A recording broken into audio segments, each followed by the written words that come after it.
ਭਾਰਤਮਾਲਾ ਸੜਕ ਨੂੰ ਲੈ ਕੇ ਕਿਸਾਨਾਂ ਨੂੰ ਅੱਜ ਲਿਆ ਗਿਆ ਸੀ ਹਿਰਾਸਤ ਦੇ ਵਿੱਚ।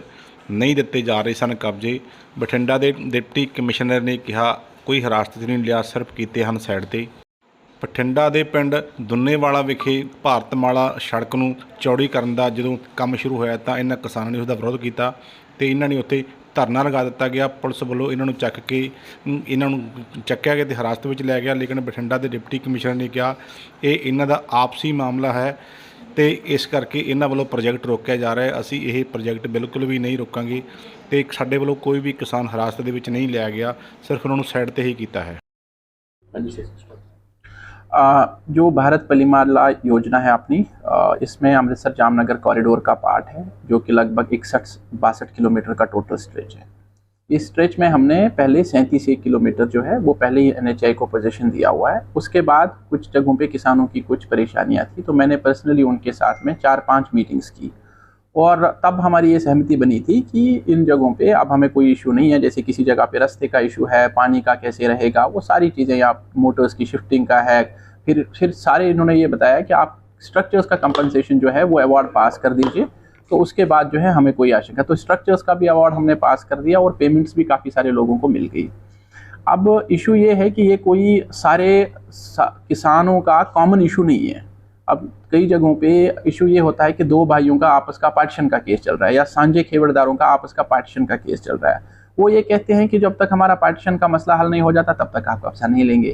पार्टीशन के केस में 2 साल भी लग सकते हैं, 3 साल भी लग सकते हैं। कि किसी का सिविल कोर्ट में केस चल रहा है तो तब तक तो प्रोजेक्ट जो है वो एक किसान या 2 किसानों की परेशानी की वजह से तो प्रोजेक्ट्स को जो है वो रोका नहीं जा सकता। और उनकी परेशानी भी वो है जो कोर्ट के मामलों में फंसे हुए हैं, तो उसमें एडमिनिस्ट्रेशन उसकी बहुत ज़्यादा हेल्प तो कर नहीं सकती। तो हमने इनको यही बताया था कि जहाँ पे तो कॉमन कोई बड़ा मसला है वो आप लेके आ जाइए, उसको हम हल करेंगे। बट अगर एक एक किसान ये बोलेगा कि पहले मेरे को सेटिस्फाई करो, मेरे जो दूसरे लोगों के साथ में, सांझे खेवड़दारों के साथ में जो मेरा मसला है पहले मुझे वो हल करा के दो, फिर आप कब्जा लो, एडमिनिस्ट्रेशन इतना तो नहीं कर पाएगी। तो इस जो दुन्नेवाला वाला भी मसला है वहाँ पे भी सेम सा ही है कि उनका पार्टीशन का केस चल रहा है। तो वो कहते हैं कि पार्टीशन का केस आप हमें फटाफट करा के दे दीजिए, फिर कब्जा देंगे। पार्टीशन के केस में भी अगर उसको बिल्कुल ही उसके नंबर ऑफ पार्टीज ही इतनी ज़्यादा है, 100-150 पार्टीज जहाँ पे हों, तो वहाँ पे तो लोगों को बुलाने में ही 3-4 महीने लग जाते हैं, समनिंग में ही टाइम लग जाता है। तो प्रोजेक्ट जो 2 लोगों का आपस का पार्टीशन डिस्प्यूट है उसकी वजह से तो स्टॉल नहीं हो सकता। कोई धक्का मुक्की नहीं, आपने देखा, आप वीडियो भी देखा होगा कि धक्का मुक्की पुलिस ने कोई भी फोर्स यूज नहीं किया। हाँ, जो मशीन के आगे आने की कोशिश कर रहा था आपने देखा होगा कि सिर्फ उसको उठा के साइड पे कर रहे थे।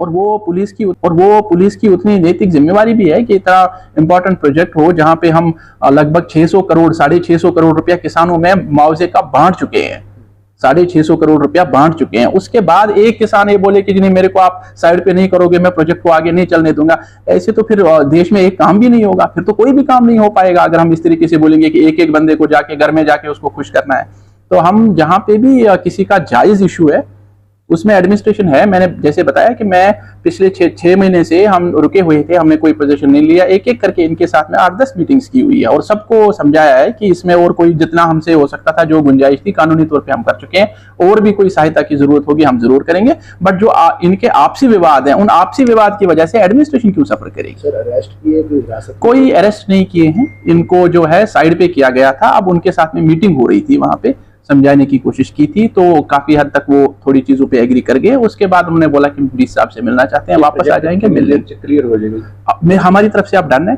हमने आज भी 8-10 किलोमीटर का एरिया का दिया है। परसों भी इस तरीके से हमने 11 किलोमीटर 11.5 किलोमीटर का दिया था, किसी ने कोई एतराज नहीं किया।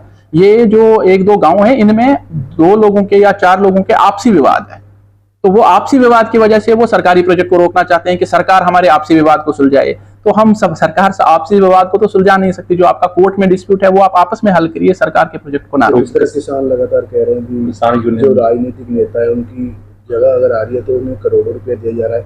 जो किसान है उन्हें प्रति एकड़ के हिसाब से 24 लाख रुपए सरकार दे रही है। ये दिखा दीजिए कौन सा 24 लाख है? किसी भी केस में इसमें 48-50 लाख रुपए से कम मुआवजा नहीं मिला है।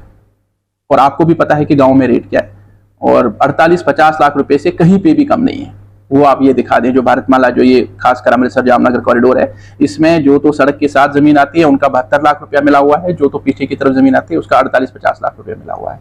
जो जॉइंट अकाउंट सर जिसमें पेमेंट जा रही है उसे बंद करने की मांग करेगी, जिसकी ज़मीन है उसको ही पेमेंट हो, जो किसान। इनका जो सबसे जो बिल्कुल एक्सेप्टेबल नहीं है, कानूनी तौर पे उसकी कोई गुंजाइश नहीं है कि इनका ये कहना है कि जिस बंदे की जहाँ पे कब्जा है उस बंदे को, उस जगह पे जिसका कब्जा है, अगर वो एक्वायर हो रहे तो पूरा पैसा उसी बंदे को दे दिया जाए।